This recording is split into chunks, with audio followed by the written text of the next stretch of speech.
Então vamos lá, pessoal, simulado número 9, agora sobre aviso prévio e extinção do contrato de trabalho. Questão 1 fala o seguinte: Mona Lisa, empregada da empresa I, recebeu aviso prévio comunicando-lhe que seu contrato de trabalho seria rescindido. Então, recebeu o aviso prévio.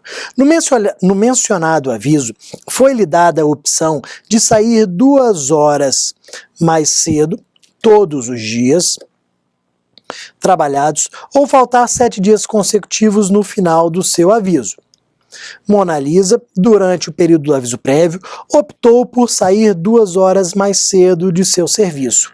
Ocorre que a empresa não cumpriu o acordado e Mona Lisa trabalhou. Deixa eu destacar aqui. Mona Lisa trabalhou durante o aviso prévio, sem a redução da carga horária. Neste caso, Mona Lisa. Vamos lá, galera. Primeiro aqui, artigo 488 da CLT. Ele que fala da redução da jornada no aviso prévio. E está direitinho como consta na CLT as informações da FCC. A FCC colocou corretamente que o empregado que recebe o aviso prévio pode optar pela redução diária de 2 horas ou 7 dias corridos, como fala aqui, ao final do aviso. A Mona Lisa optou pela redução diária, só que ela não teve a opção. Ela trabalhou sem essa redução. Informação mais simples não existe. Aviso prévio recebido pelo empregado sem redução é igual a nada, igual a zero. Aviso prévio sem redução é igual a nada. Se é igual a nada, o que Mona Lisa deve receber? Novo aviso prévio. Ela tem direito a novo aviso prévio. Desconsidera-se aquele aviso. Se ela foi pré-avisada, tinha direito à redução e não pôde usufruir da redução, temos que conceder novo aviso para ela. Vejam que é a informação mais simples que nós temos aqui como resposta.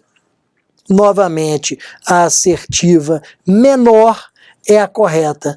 Mona Lisa faz jus ao recebimento de novo aviso prévio. Então as outras assertivas trazem N situações, N informações, só que na verdade a informação mais simples aqui é a correta. Eu não posso permitir que durante o aviso prévio não seja efetuada essa redução. Além disso, vou colocar para vocês aqui, já que relacionado ao tema, súmula 230 do TST, que fala que é ilegal substituir a redução pelo pagamento de horas extras. Então vejam que no caso aqui a Mona Lisa não teve essa redução. E se o empregador tivesse pago essa redução de 2 horas como horas extras? Da mesma forma, seria ilegal. Da mesma forma, Mona Lisa teria direito ao recebimento de novo aviso prévio. É só lembrar que aviso prévio recebido pelo empregado sem redução é igual a nada, logo surge o direito ao novo aviso prévio. Chegando aqui à questão 2. Diz que quando o empregado rescindir o contrato de trabalho por prazo indeterminado por sua iniciativa, então, vamos lá, o artigo 487 da CLT demonstra que o aviso prévio ele deve ser concedido pelo empregador e pelo empregado também. As partes devem pré-avisar a outra. O empregado concede aviso prévio ao empregador e o empregador concede aviso prévio ao empregado. Então, o empregado aqui quer rescindir, quer pedir demissão. Ele deve conceder aviso prévio ao empregador sob pena de ser descontado o período correspondente do seu salário. O que acontece? Nós temos aqui os parágrafos 1º e 2º do artigo 487, que trazem as consequências da ausência do aviso prévio. Se o aviso prévio não for concedido pelo empregador, qual é a consequência? Se o aviso prévio não for concedido pelo empregado, qual é a consequência? Essas consequências constam nos parágrafos 1º e 2º do artigo 487. Se o empregado não concede o aviso prévio, o empregador pode descontar o período correspondente de seu salário. Então eu simplesmente falei, ó, estou pedindo demissão, não volto mais. Ou seja, não concedi o aviso prévio de 30 dias. Na minha rescisão, poderá o empregador descontar 30 dias de salário, que é o período do aviso prévio. Perfeito? Essa informação, como dito, consta no artigo 487 da CLT. Partindo aqui para a nossa questão 3. João foi dispensado em março de 2012, sem justa causa da empresa em que trabalhava desde 98. No caso de João, seu aviso prévio deverá ser de... Vamos lá, ó. Eu tenho aqui 14 anos de trabalho. João trabalhou durante 14 anos nessa empresa. Do que eu tenho que lembrar? Eu tenho que lembrar que o aviso prévio proporcional ao tempo de serviço, lá do artigo 7º, 21 da Constituição Federal, ele foi regulamentado. Então, desde 88, consta no artigo 7º, 21 da Constituição, o aviso prévio proporcional ao tempo de serviço, naquela ideia de que quanto mais tempo de serviço, maior deve ser o aviso prévio. Isso foi regulamentado em 2011. Em 2011, nós tivemos essa regulamentação. Como foi a regulamentação? Nós vamos acrescentar 3 dias a cada ano de serviço. 3 dias a cada ano de empresa. Então, a cada ano, 3 dias a mais. Isso fez com que nós tivéssemos os avisos prévios de 33, 36, 39 até 90 dias. Então, a partir da regulamentação do aviso prévio, nós passamos a ter de 30 a 90 dias. 33, 36, 39, 42 até 90 dias. Então vejam, a cada ano acrescento 3 dias de aviso prévio. Olha o que acontece aqui. A assertiva D diz que João terá 30 dias acrescido de 3 dias por ano de serviço prestado na mesma empresa, até o máximo de 60 dias, perfazendo um total de 90 dias. Essa assertiva está perfeita.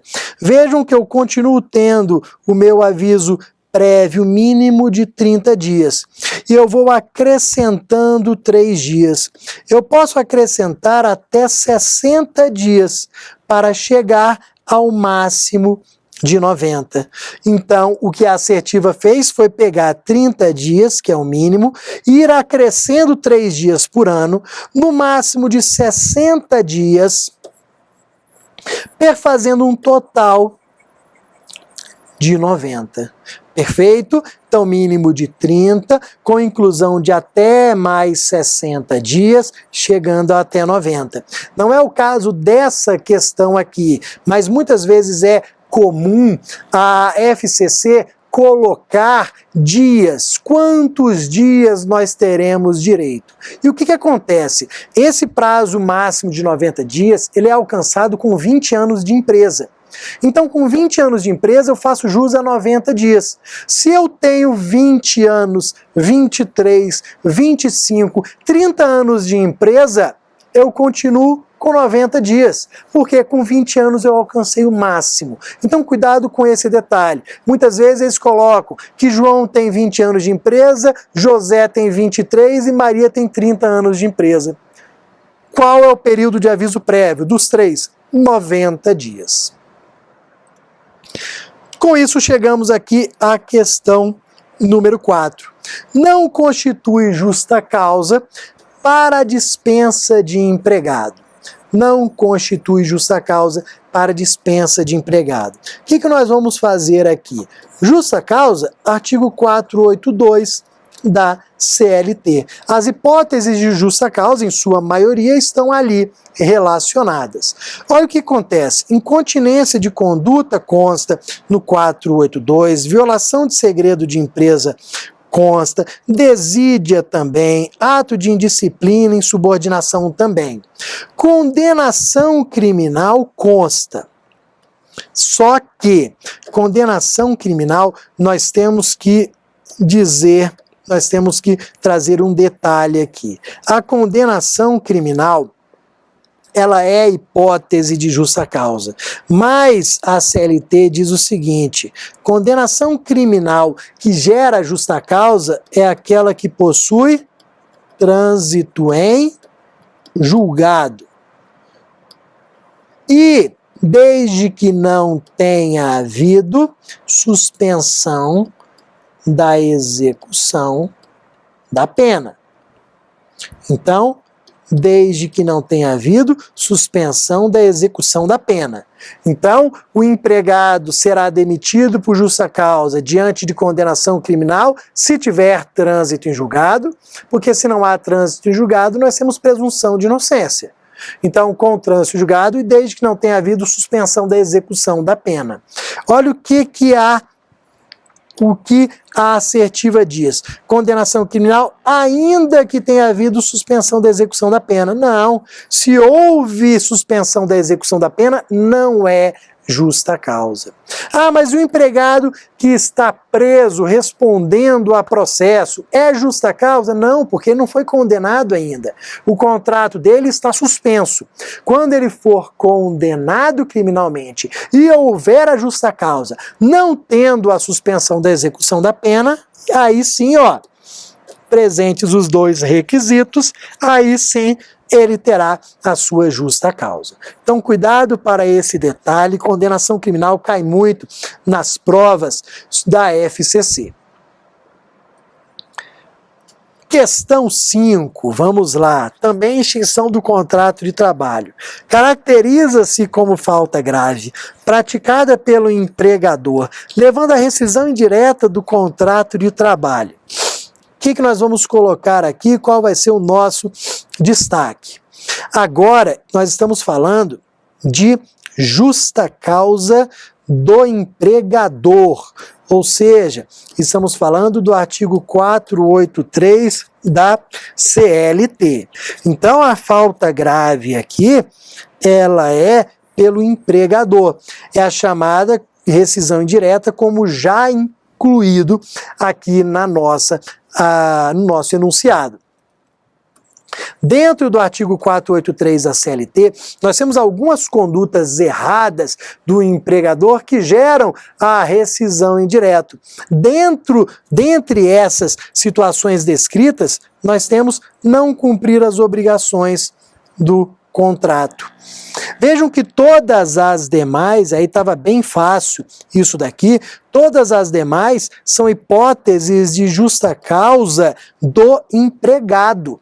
São faltas graves do empregado. Ato de improbidade, incontinência de conduta, mau procedimento, embriaguez habitual são faltas graves do empregado. A única que é falta grave do empregador, que consta no artigo 483, é não cumprir as obrigações do contrato. Perfeito? E aí chegando à nossa questão 6.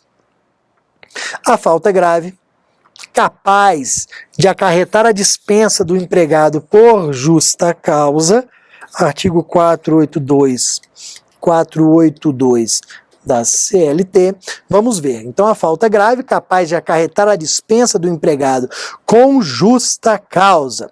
Olha a B aqui, vamos analisar a B. Deve, além de estar prevista em lei, ser atual, porque a falta cometida pelo empregado e não punida entende-se como perdoada. Vejam o seguinte, um dos princípios para aplicação das penalidades no direito do trabalho e aí, por consequência, a aplicação da justa causa é a imediaticidade. Então vamos imediaticidade. imediaticidade.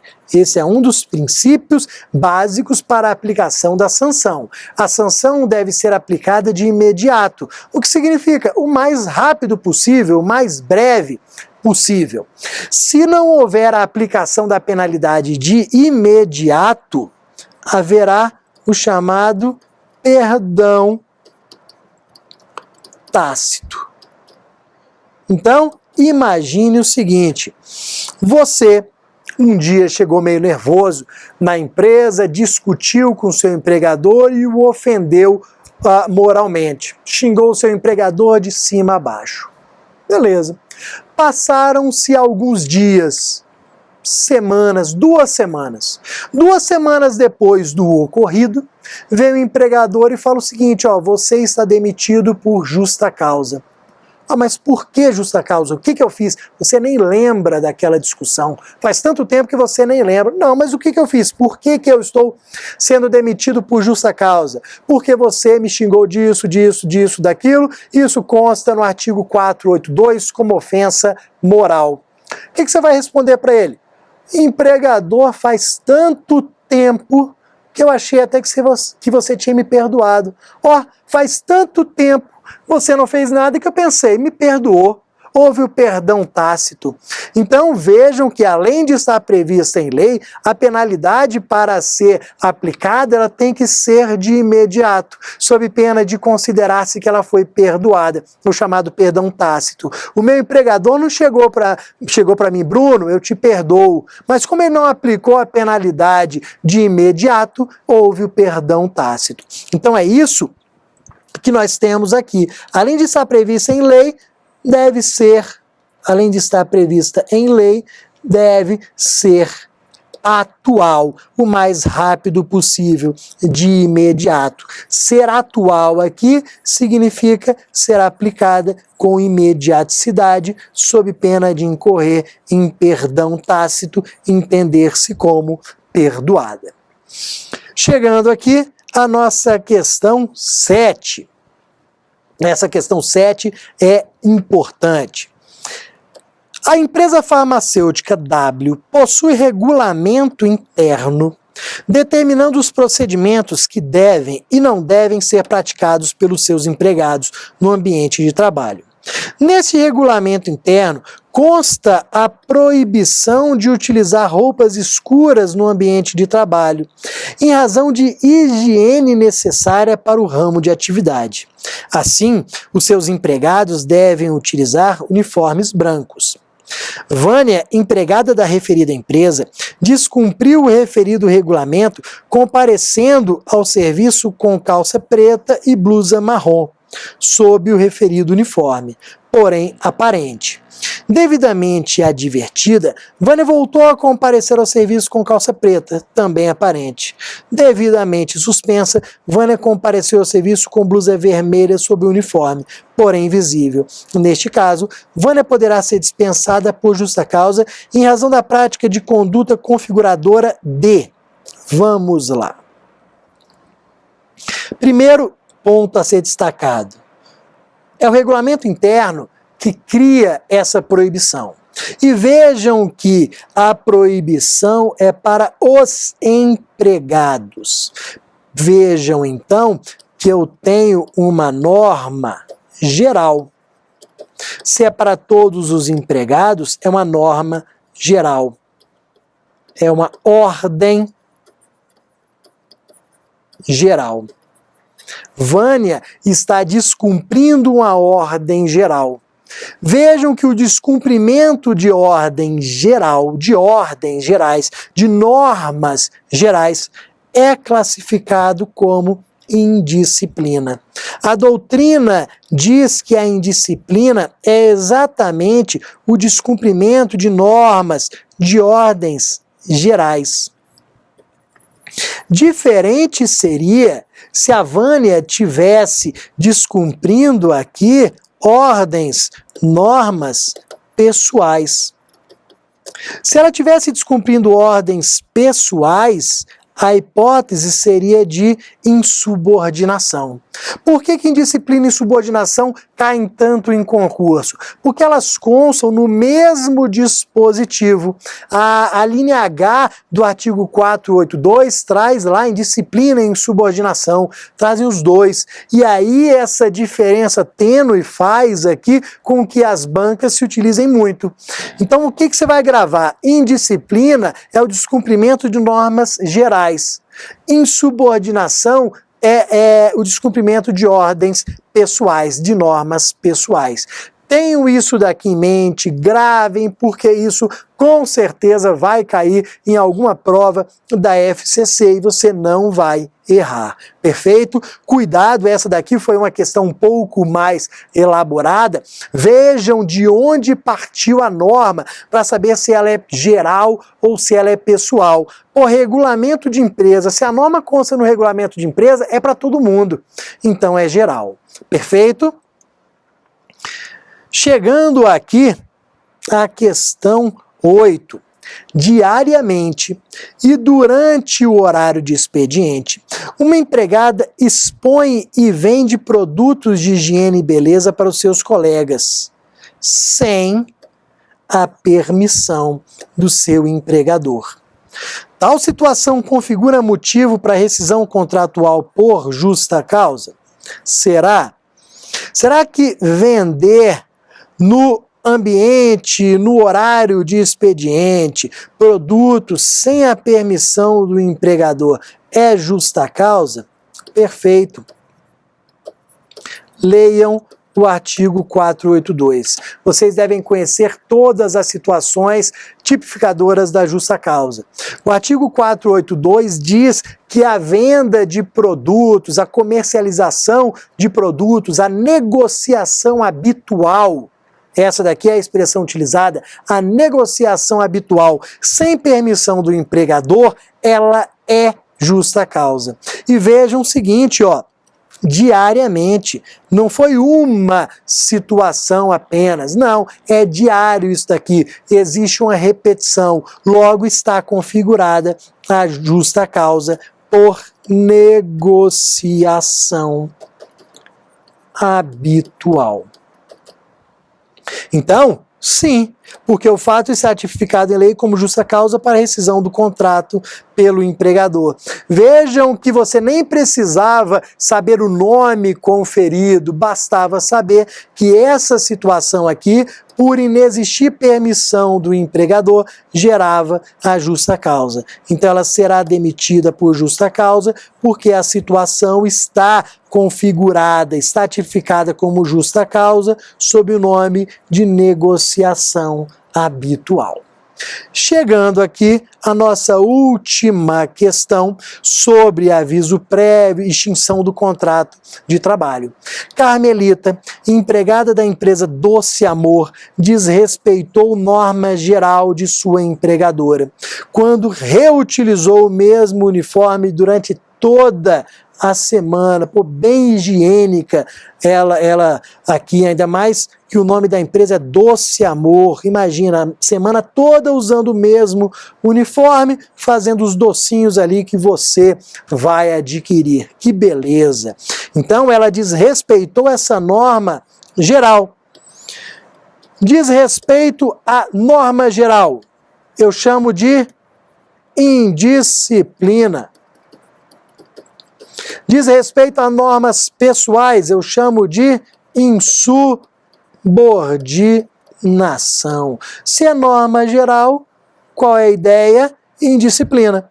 Então tem que gravar isso porque a FCC sempre cobra. Então está sujeita à dispensa por justa causa em razão da prática de ato de indisciplina. Vejam que essa daqui é uma questão que traz a mesma ideia, um pouco menos elaborada, só que ó, norma geral. Falou norma geral, indisciplina. Falou norma pessoal, insubordinação. E aí com isso nós terminamos aqui, fechamos o nosso simulado 9, analisando questões sobre aviso prévio e extinção do contrato de trabalho, e daqui a pouco vamos para o simulado 10, que vai tratar de vários outros assuntos.